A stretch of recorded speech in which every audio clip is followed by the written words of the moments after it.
Good afternoon, everyone. I am Andrea Garcia from the UN Agency for Migration, also known as IOM, and thank you for the interest. Thank you for being here. I hope that you learned something new. We look forward to the discussion afterwards, so also hope that you're engaged in that. And yeah, let's start. I would like first to introduce you to the subject of our work, and that is migrants. Migrants is everyone, like you and me. I am a migrant.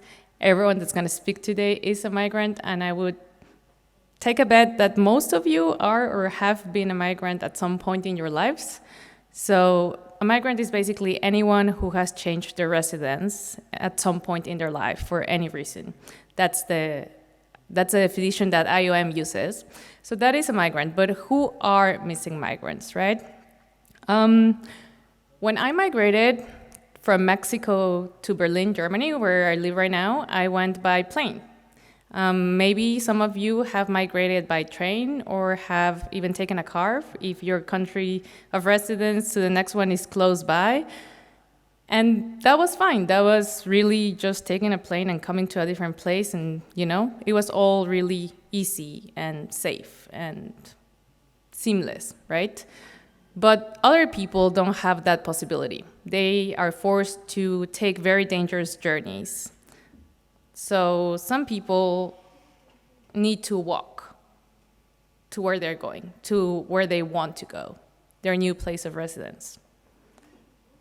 Others sometimes need to take very, very crowded boats, very unseaworthy boats, and be in these conditions for hours or sometimes days.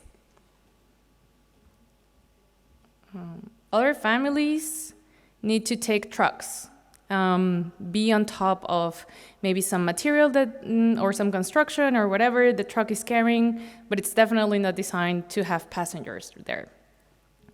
Other people also go on top of trains or hanging from trains.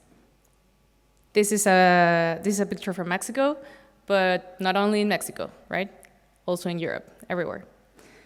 And I guess this is what you're more used to or more familiar with. Other people need to take boats, really, really unstable, unseaworthy boats like this one, to cross really, really long stretches of water, such as the Mediterranean.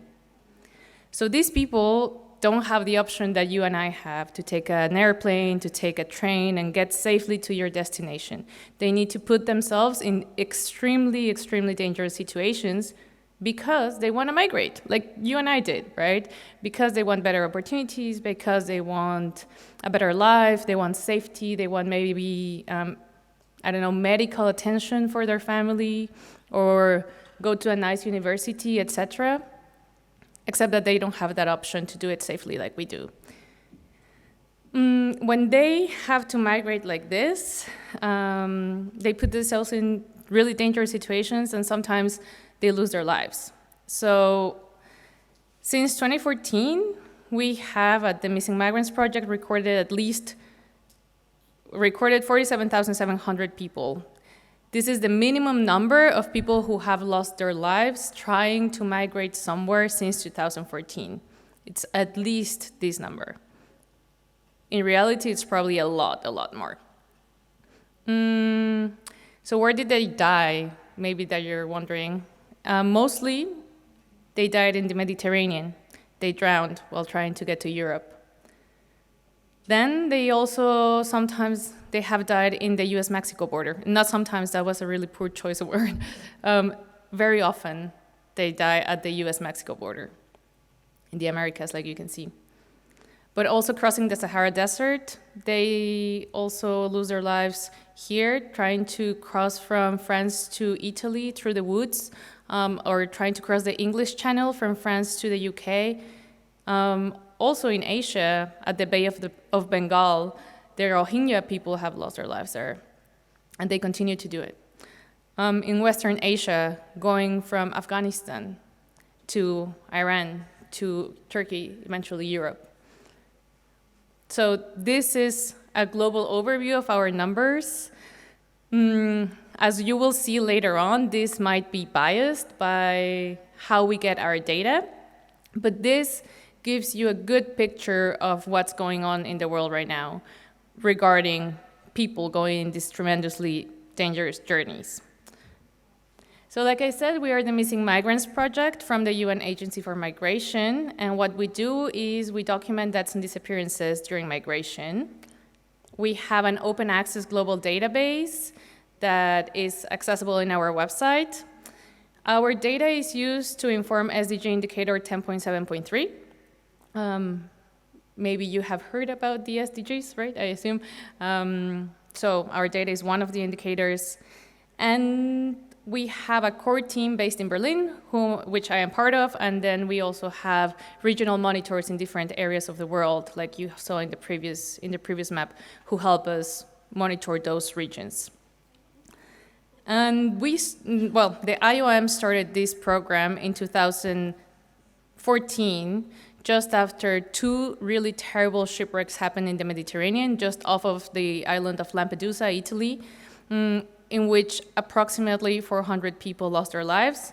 These are extremely big and I would say for today unusual occurrences, but back then it was happening all the time. So that's when the IOM really saw the need to start documenting this, because if you don't document it, then it's just news. Then it just passes by and no one really does anything with the information.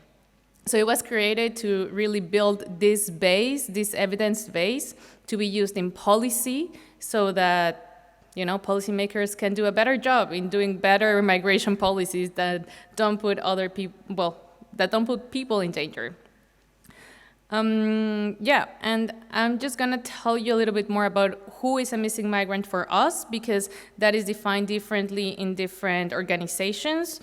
But for the Missing Migrants Project, this is it, right? This is our operational definition. So we include deaths of people that happened at external borders, that happened in the process towards an international destination. So it doesn't have to be only at the border, but if a person was going towards a border, was intending to cross an international border, then we would also count or include that person's death. We also record disappearances, but only disappearances when the person is presumed to have died, but their body has not been recovered, so we don't know for a fact that this person died, but we presume that they did. For example, victims of shipwrecks, it's very, very common that their bodies are not recovered. So we also count them in the same figure, but yeah, we call them disappearances because the body is not there. And then what we exclude is all the deaths that happen in detention, any kind of detention, so prison, but also immigration detention. Also, for example, in camp settings, in refugee camps, we don't count that. In reception centers, any kind of place where the person is either detained or already living, we don't count those. We also don't count the deaths that are related to someone's when a person is already residing in a country, and because they are, for example, an irregular migrant, and they cannot work in safe conditions, they die. So deaths at the the place of work, or resulting from labor exploitation, etc. We don't count any of that. Then we also don't count any deaths related of people who are in internal displacement, so non-IDPs, but also no national migrants, etc. And we also don't count missing persons reports. That is when a family or a friend goes to the police and tells them, hey, I cannot find this person, my friend, my colleague, my son, my father, who tried to migrate and disappeared, unless there is a presumption of death. So that's what we include and what we don't include in our rationale, in our definition. And the reason why is because we are really focusing only on the risks of the journey. We just want to know about how dangerous the journey is. And it's fairly narrow, but it's what we use because we need something operational, right? So that's our definition of who is a missing migrant for us. And this is a little bit of how we collect our information. So we have 5 main sources of data. That is government, IOM offices, right? Other UN agency or international organizations. We also get information from NGOs and civil society groups. And we get a lot of our information from social and news media. Today, we're mostly going to talk about the last one, the news media. And it's important to say that while the official data and the one that we get from the IOM offices, NGOs, etc., is really, really of good quality, it's very little, right? So we need to invest a lot of resources in scanning news media to have at least a first idea that something happened. So yeah, that's what we do, right? We collect it from all these sources, and then we put it in our internal database. Once it's there, then we verify it. So for example, let's say that we hear about something happening, about a death in the English Channel. That was a lot in the news last year, towards the end of last year. There was a boat with 5 people or, any X amount of people that was trying to get to the UK, and the boat sank and they drowned. So we'll hear about it most probably first from media, from some international media, but it will also be reported by local media. So how we verify it is by cross-checking different media sources in different languages from different countries. And then we will get a fairly good idea of what happened with maybe some different details. And then we also ask the IOM offices, so our staffs on the field, if they were there, maybe, at the disembarkation point. Maybe they witnessed it. Maybe they know from a survivor, etc. So anyone that has first-hand information of what happened, that can be staff, IOM staff, that can be from other UN organizations, maybe UNHCR was there. That can also be NGOs that maybe are in contact with the families, right? Because the families know. The families know when something like this happened because all of a sudden they lose contact from with their loved ones, right? So maybe the NGO is in direct contact with the family of a person who just died, and they know, they have very good quality information of what happened. Maybe not of what happened, but who was there? Who were the people on the boat, right? So we try to verify it through all these different sources. We spend really a lot of resources on it, and we spend sometimes days or weeks verifying an incident because all these details come into light afterwards. And then once it's verified, once we have a very certain idea of what happened, then we put it in our public database, and it's the one that you can see in our website. One more thing to say is that our internal database contains personal information, identifying information, and the one that is public is anonymized. So, so that is my alarm going off. But that is my presentation, and that is really the subject of study right now. So if you have any questions about any of what I just said, we have about 5 minutes if you need any clarification before moving forward. Thank you. Oh, all right. Yes. Maybe I can do it like this. Yeah? Can you trace back, I didn't have the time to check the write-up right now. Can you trace back to the sources? Yeah. Every line? Yes, we can. So we document every source. It's all accessible in our public database. The information that is public, anyone can see, right? By clicking on the links. Otherwise, we have our internal records, so we can also make that available if there is someone interested, a journalist, an academic, etc. Except for personal identifying information. Yeah. Also, probably it's relevant to complement that the list has the original news source, but you also have the archive version. Yes, that's very good to know. So we archive all the news reports that are related to an incident. So we have the original link of the. But if that is removed at some point after years, then we also have the archive. Yeah. Any more questions? How often does it happen that something is hard to verify, that maybe you find one news article but you have no other sources, or is it like quite normal that you find verification for everything? Or? Mm-hmm. No, that's a really good question.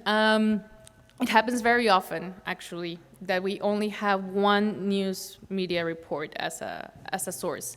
And I didn't mention this, but we rank our sources from 1 to 5, 5 being the most verified one. If it's only one media source, then we have it as a 1, as the lowest verification.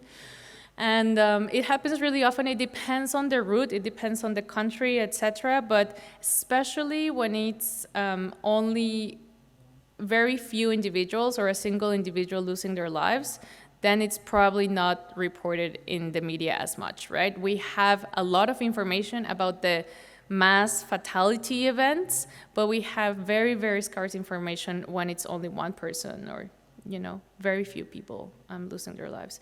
But it happens often, yeah.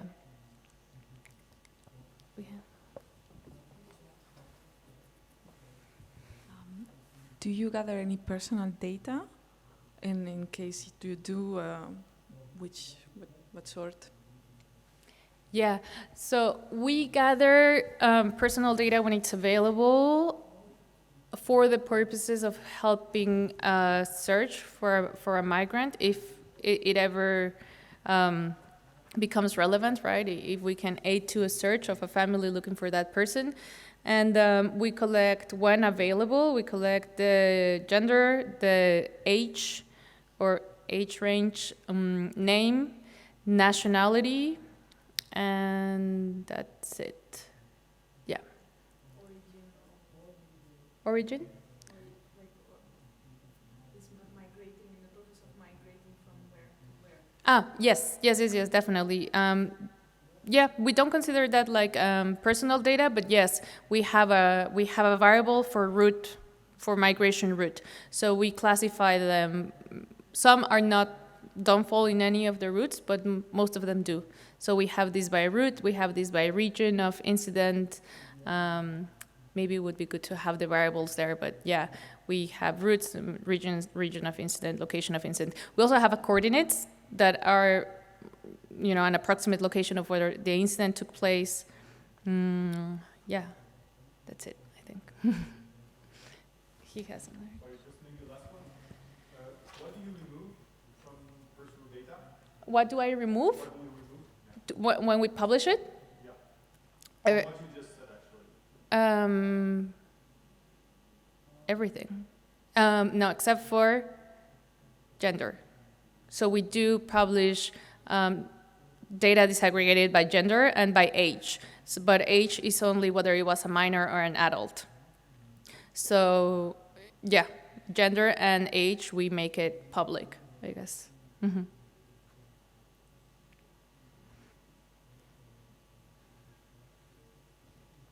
Any more questions?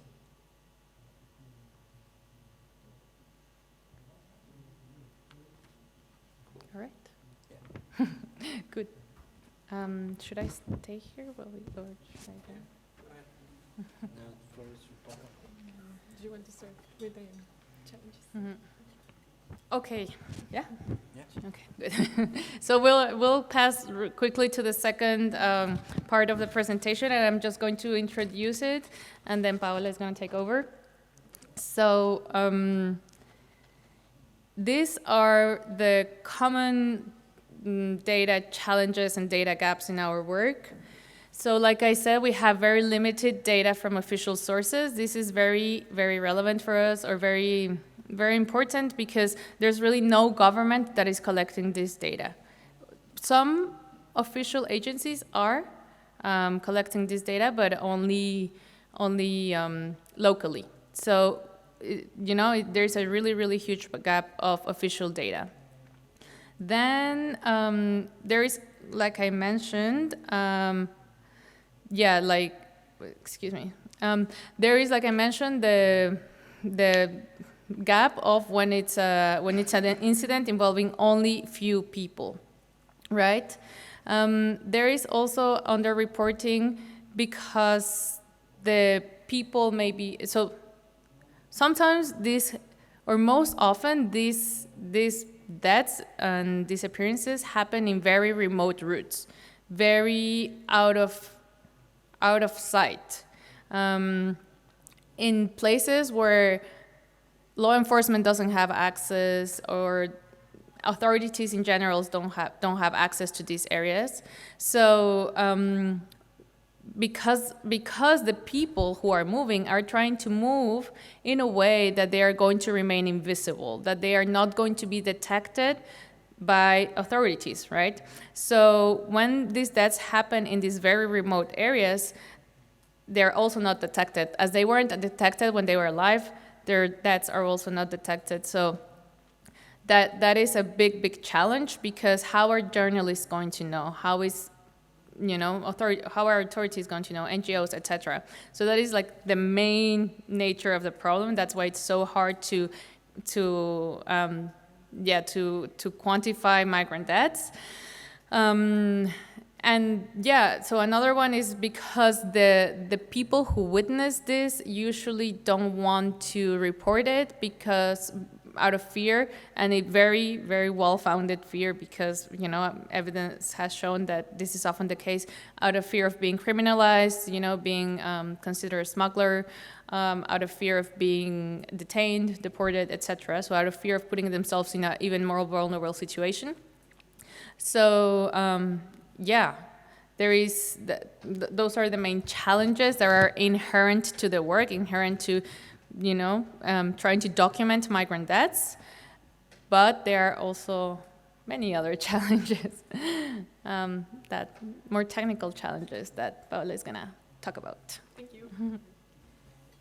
Hi, I'm Paola, working with the IFRC at the moment, but in this project I could work with IAM and data friendly space for this. So we have just heard about some problems that are kind of from the nature of the problem that we are tackling, and there are other problems that are more relating according to the technology or the tools that we use. So part of the workflow of the team, it's on trying to go to Google and try to recover this news of the persons that have gone missed.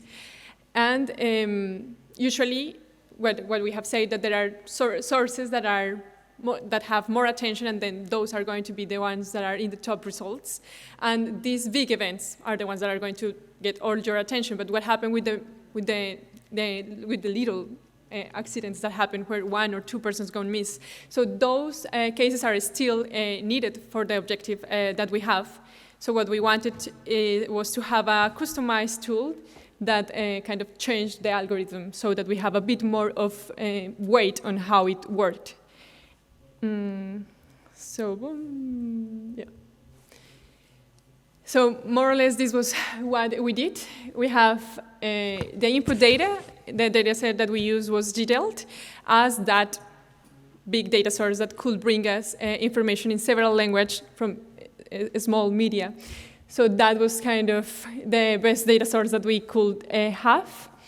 Afterward, as you may know, Gdelt is a very big data set with a lot of news articles arriving per day, so we needed to filter it to be able to work with it. And for that, we have like different approaches. So first, we have Gdelt, then we filter it according to what we think it could be relevant, and then we sort it, kind of fine-tuning, given what we think is relevant from the historic data set from the Missing Migrants project. So this is what we do to produce the tool that we have for media monitoring. That is, here you can see a snapshot of how it looks now. And the analyst team is working with this platform day by day, and they are collecting their relevant data set, but at the time we're also collecting these irrelevant news articles that, as you might know, is very relevant for us to be able to classify. So this is kind of in a snapshot what we did. We focused for a start just in English, French, Spanish, and Arabic. That still was kind of the main part of the news articles that we had in our historic data set, but there are several languages that are missed in this first phase. So first, as you imagine Gdelt, you say, great, I have a lot of data sources there, but when we go and we see the intersection between Gdelt and our historic data set, not necessarily like that. Just 15% of the articles that we have in our relevant data set was in Gdelt. There was a 43% of sources that are included in Gdelt, but not necessarily the articles that we have, and a 42% that were not included in Gdelt. So that already offers us a snapshot, no? Like Gdelt is one of the best databases that we have for doing this type of work, and still there we have some gaps. The good thing is that when we analyze, okay, what is that 42%, we realize that most comes from social media. So it's good because the team have other kind of tools to track social media. But it's nice for us to have these statistics of how much are we including, how much are we leaving behind. And something that I really loved of the project is that there are these offices in different regions. So in theory, they have the ground truth of which are the news sources that are reporting on the problem that you have. So this is a possible input that we can have for Gdelt, right? We know which are the sources that are reporting this type of problematic, and we can send an email, and ideally that will be included in Gdelt, and we will be able to retrieve those results. So that it's going to be, we hope that for the second cycle we can make that feedback loop. So that was just the first thing on the dataset, our input dataset, Gdelt. Then was the filtering. How are we going to filter this? And a first approach was to see all the term. Let's make this a bit interactive. Who knows Gdelt? More or less aware of it. Okay. So maybe you know that these news articles are related with some tags, right? That are coming from this crisis-lex, I think most of it crisis-lex vocabulary, that lets you say, okay, more or less which categories they are. So the first step that we did was to consult with the humanitarian analysts to say, okay, which of these terms are relevant for you? And then we made that list, and we take a sample of that filtered data set. And we realized that none of those results, of those samples was relevant. So we had to kind of, adapt and overcome and say, okay, we have to take another approach. So we took from our historic data set that was in Gdelt, and we see which themes were there. And were those themes the ones that we used to filter our data set. So that's how we have now from Gdelt to a collection that is smaller, but we are happy because we think that the information is coded as we wanted according to our historic data set. So that's the second step. So we have Gdelt data set, we filter it according to our historic data of the themes of our historic data. And the third part is the sorting. How are we ranking our news articles? So the infrastructure, we are using Elasticsearch. The best similarity metric that we had is BM25. So we kind of lean on them. We didn't kind of propose something or something new. But what we could do was to modify the hyperparameters, right? Because then we can fine-tune them according to what we have in our historic data set as relevant. So what you can see here, more or less, it's kind of how was. We arrived, and the team have a list of relevant news articles. Then we said, okay, no, but we need a bit of disaggregation between what is relevant, not relevant. We need to generate an irrelevant sample. So when we have in that second step, we had 80, for example, this is for English, for the English corpus, 800 relevant news articles and then 2,000 irrelevant articles, which gives you a partition of 29%, 71%. But when you talk with the experts, they tell you, no, that's not at all the reality. It's not 20, 30%, 70%. It's really around 0.5% of relevant articles and 99% of irrelevant articles. So that distribution is very important to keep in mind when you are kind of calculating your your metrics. So yeah, that was kind of one first thing that we had to do to assure that the distribution of our sample that we were using to measure to calculate our metrics was similar to reality. Then we used Elasticsearch, the BM25 similarity metric, and we were fine-tuning the two main hyperparameters from BM25 according to our according to this data set. And the metric that we were using was recalled at n, right? I think it was finally recalled at 30. And this is, as you can imagine, what we care about is not the precision really, but that all the relevant results are brought first, in the first n positions. So we have had first Gdelt dataset, then we filtered it according to some themes that we know are useful, and then we need to sort those results, and we are sorting them according to BM25 similarity metric, but how we found the hyperparameters, with the historic relevant data and irrelevant data that we now used. And this was a very happy finding that we found, and it was that here K1 and B are the two hyperparameters for the BM25 metric, and this is kind of X, Y, and the zeta is the performance, right? Recall at n. And you can see that beautiful trend. So it seems that, that it was not kind of a random selection of hyperparameters, but that those combinations of hyperparameters really yield to better results. You can see 4 different examples. One is for English, Spanish, French, and Arabic. And we realized, so this gave us these insights of which hyperparameters we needed to use for which languages. There is something, as you might see, like, for English, it's super good, like 0.35, it's fine. But for French also, but for Spanish, and especially for Arabic, the performance metric was pretty low.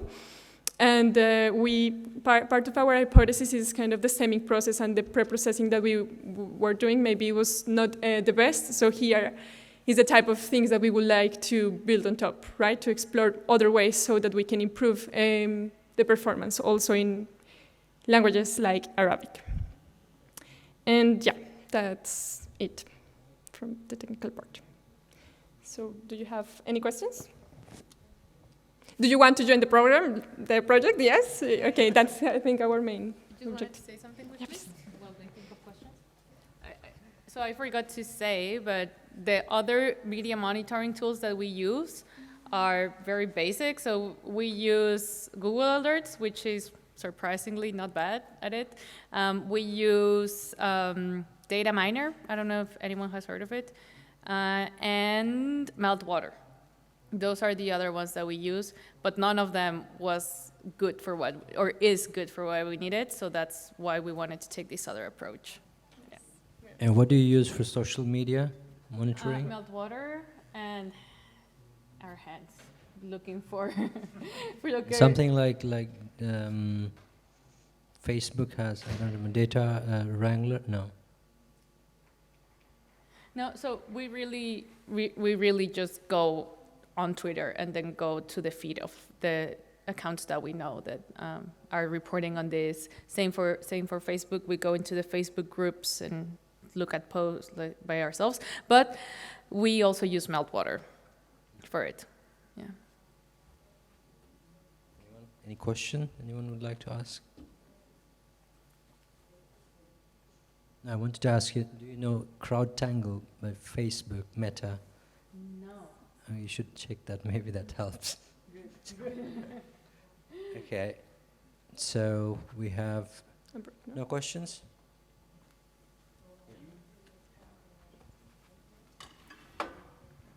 Thanks a lot for the talk. It's really interesting. Do you also have like volunteers or like do you let people know that you have this program that you're counting the missing migrants? Do family members of the missing migrants report that to you as well? So anyone can report an incident to us. But what happens is that, you know, like I said, we have a very specific, narrow definition.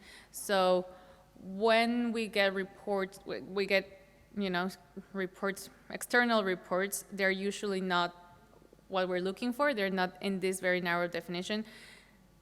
Families do contact us a lot, obviously, but they don't contact us to put a number into our data, but to look for their missing loved one. So, yeah, we do receive some reports of people going missing, but not, most of them don't fit in our definition, and most of them are, you know, just people actually looking for lost loved ones. We don't have volunteers, and I would like to say that we try to let everyone know that this exists, but I mean, it's a lot more known in the humanitarian world, etc. Yeah.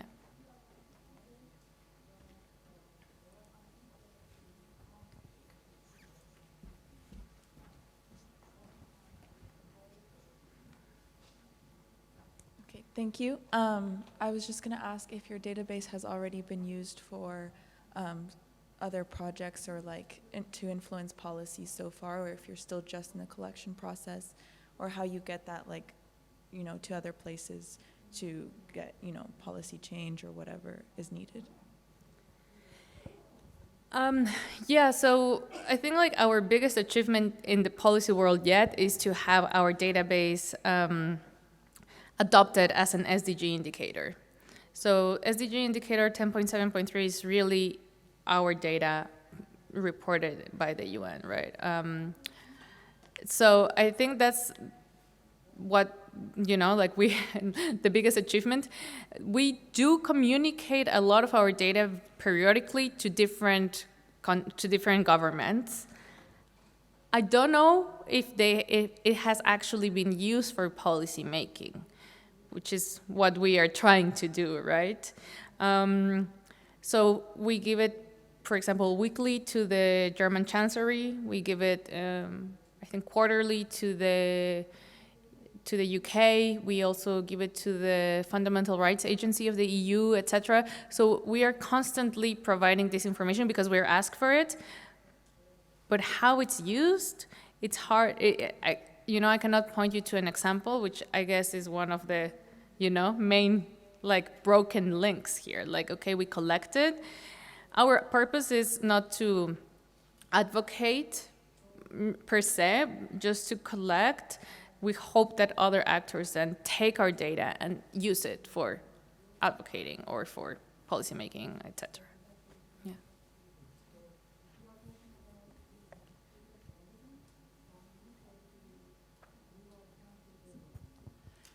I was wondering, do you already have some findings?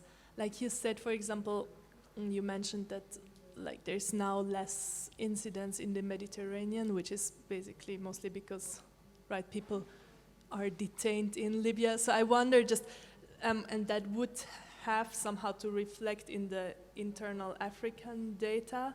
But as you said, right, probably it's harder to collect data there. So I just wonder, yeah, over these years that you've been monitoring, can you tell how, whatever, if there's already some patterns to observe? Mm-hmm. Yeah, so I think like just to clarify something, this data collection is and will continue to be ongoing, right? So it's not like we want to collect it and then stop and analyze it.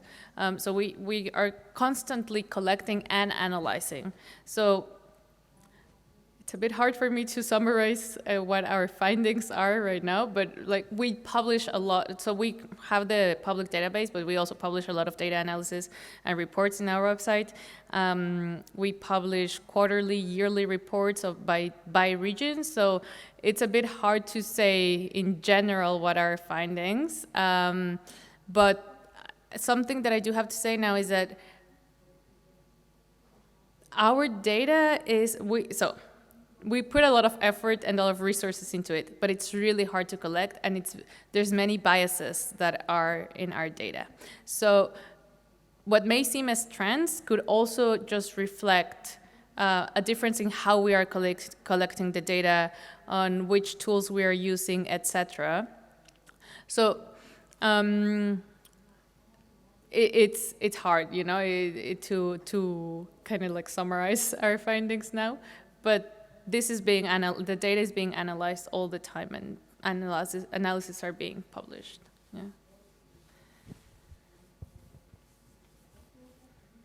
I have a question on the technical aspect. I imagine when you started doing this work, you had an idea for how you would implement this solution, but of course, as you dig in, things change. Can you talk a little bit about what the end result looked like versus when you started, and what kind of challenges came up and how you overcame them?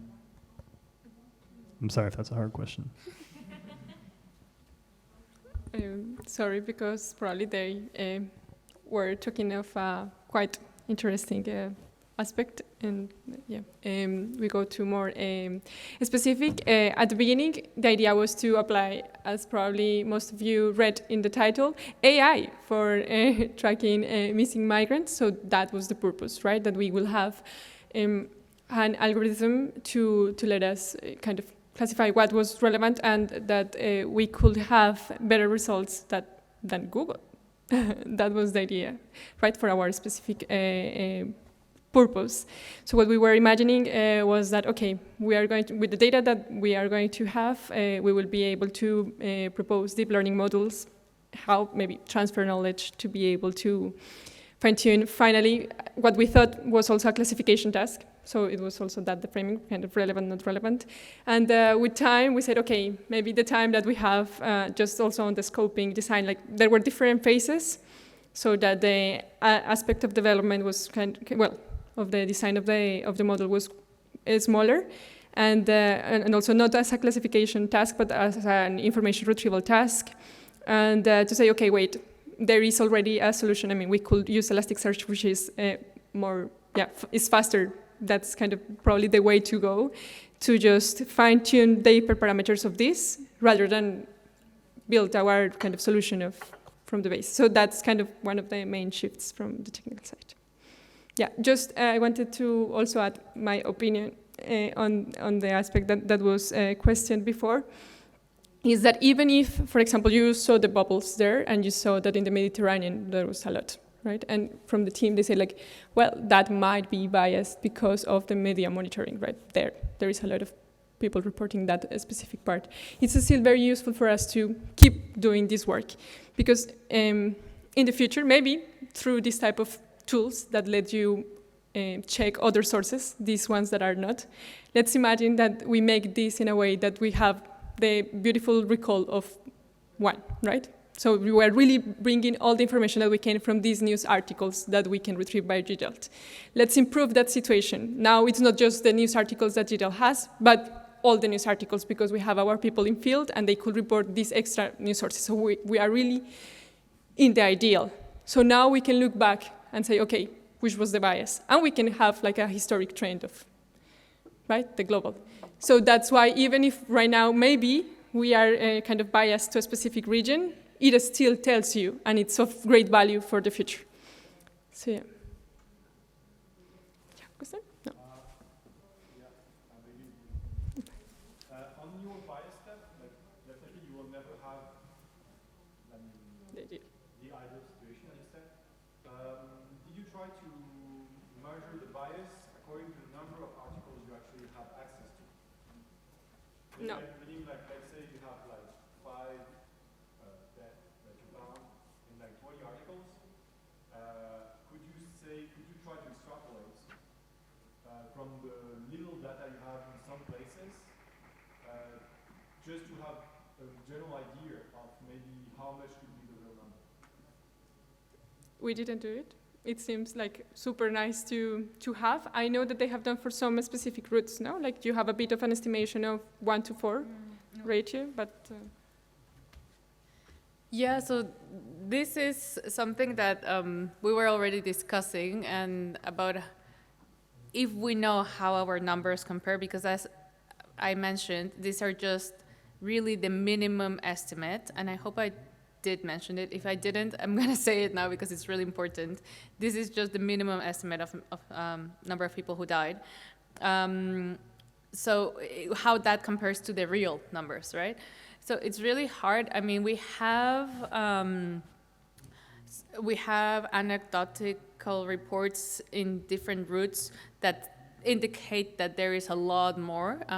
For example, in the Darien Gap, which is the piece of jungle between South America and Central America, where there is no road, people have to cross it on foot. And it's hundreds of kilometers, I don't know even how many, but it's like a 4-day journey for a fit person, and it can be, 10-day for someone else. So we know that there might be a 4-to-1, right? Like it's 4 times what we're recording, maybe, probably, right? Because of what we have heard. Because, for example, there's IOM staff on the field that are there and they are receiving people when they come out, or providing humanitarian aid, providing first care, So they hear stories from them. I saw so many bodies. I saw so many people die, et cetera, et cetera. So, we have all these like anecdotal reports, but really we don't have any way of verifying that. Same for the Sahara Desert. We believe that the Sahara Desert, that more deaths occur in the Sahara Desert than in the Mediterranean, but it's so hard to access, right? It's so vast, so we don't really have anything to compare it with. But you seem to have an idea about articles and stuff, but I didn't really understand it. But if yeah, it's more about the reports the news are doing about it.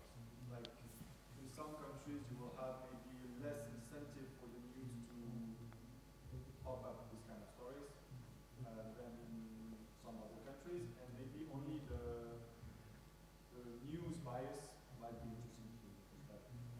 you mean political incentive? Yeah. No, absolutely. I think that would be like a whole other project, but yeah. So far we don't have any way of comparing to real numbers. Yeah. I think you had a question earlier, or not anymore? No. I was wondering whether you're okay. Most people have a cell phone with them, right? So I was wondering whether you are partnering with any cell phone company to see records that disappear, or for some reason they remain in the Sahara Desert, and you can assume, you can back up your data with this information. No, but that's a great idea. No, we haven't thought of that. I guess we could do something with GPS, or you will know better. But yeah, no, that's a good idea. Most people have phones with them, that's for sure. So I guess we'll look into it. Yeah, thanks. One thing to point out on the cell phone, there's an organization called Flowminer that looks at, are you familiar? Well, there's one called Flowminer, and they look at movement patterns of people in humanitarian crises, and that could be an interesting one to look at. It would be maybe hard to differentiate between this is very crude and raw, but it's different. It's hard to differentiate between the phone of the person who's still alive and the person who already died, no? Like, how do we know if this person died on the way? It wouldn't be clear to me. Just maybe to add on that, also like the cell phone companies have like a very limited area, of where they are working, and some of that data, they don't really like give it away. So to try to work with them is really difficult. So that's why like these organizations like Flowminer are really important sometimes, but then they also work in very limited places. So for example, that was used to looking to displacement patterns through the Nepali earthquake. But it was internal displacement, you know, and where people were going from and so on. So that worked because it was only one country, it was just a natural disaster and so on. But whenever you have to cross different borders and have to do like that, just good luck trying to pay for that data. Maybe Elon Musk can help. I have one question. In the Missing Migrants project, do you consider migrant laborers, especially from the Indian subcontinent, who are working in Middle East and they just die out of, they're working in like really hot weather and they come back and they're like more than like 7,000-8,000 deaths. So we consider everyone, regardless of status, regardless of anything. But we wouldn't include that because that would be a death at the workspace, linked to labor exploitation, linked to vulnerabilities that the people have because they are there irregularly, etc. So it wouldn't be reflecting a risk on the journey. However, you know, this is really, really important as well. You know, we know that someone needs to be collecting this other type of data, and we often question our own narrow definition, but we need it, right? So those people are not included in our database. Thank you. Thank you. So you said before that you're serving the data you collect to different governments or institutions. And I want to ask you if you know what impact the access to this data is having in terms of policy. So I think there was already a related question. Our data, I can give you the UN speech and tell you that our data has been used for the Secretary General of the UN report of this year. It's in the first paragraph. It's gotten a lot of attention. It's an SDG indicator. But I work on this every day, and I don't see less deaths. So, yeah. Even if it's on the paper, like, do you know if there has been policy making, by analyzing the data you provide and trying to implement measures to prevent this or to track people? Yeah. So, for example, we have made some collaboration with the Ethiopian government. So there's a very large community of Ethiopians moving towards the Horn of Africa and then towards Yemen and the peninsula. And we actually did a qualitative study there and established a relationship with the government. And now they are using our data to, well, I don't know if they're using our data, I think that's right to say, but we are collaborating with them, I guess, by advocating at a higher level about the importance of documenting migrant deaths and disappearances, and they have included it, for example, in their household survey. About whether they added a module about whether there was a person in this household that went missing during migration, and they in their last household survey, which was last year, they documented a national level, except for the Tigray region, which is there's a violent conflict right now, and they couldn't do the survey there.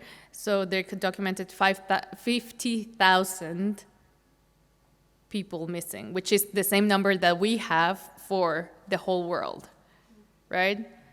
So yes, right, it has been implemented there. Also in Mexico, there is now a newly formed commission to specifically look for missing migrants. That is definitely not a result of our advocacy only. There's like very strong advocacy on the ground for that, but we are lucky to be participating on that. Mexico is the first country to be working on reporting on SDG 10.7.3, which is currently our data. They want to report on it themselves. It's the first country that is doing efforts, making efforts to report on it. So it has been applied, I guess. Yeah, thanks.